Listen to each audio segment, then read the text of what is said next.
मताधिक्यानं तुमचा विजय झालेला आहे. काय नेमकं सूत्र या विजयाचं बांधलं होतं, कुठले अदृश्य हात होते त्यांनी तुम्हाला मदत केलेली? याच्यामध्ये एक आहे की आपल्या राज्याचे मुख्यमंत्री आदरणीय देवेंद्रजी फडणवीस साहेबांचं जे नेतृत्व, महायुतीचं जे नेतृत्व आज ते करत आहे आणि राज्यामध्ये ज्या काही गोष्टी विकासाच्या बाबतीमध्ये घडलेल्या आहेत आणि राज्य आज एक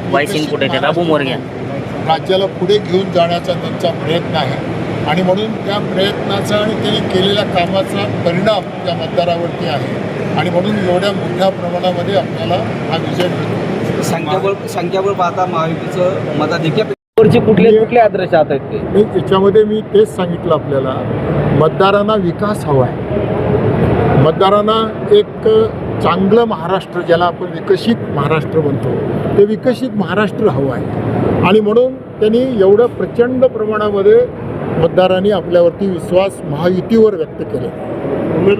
विकासाच्या मुद्द्यावर आणखी कोण येणार?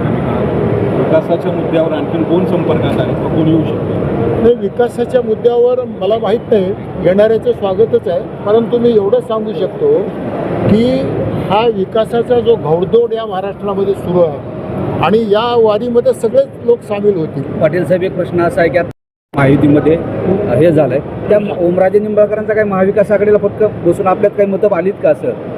मी आता तुम्हाला एका शब्दात, एका वाक्यात सांगितलं की मतदारांनी या महायुतीच्या नेत्यावर त्यांनी विश्वास दाखवला आणि मतदान केलं. ठीक.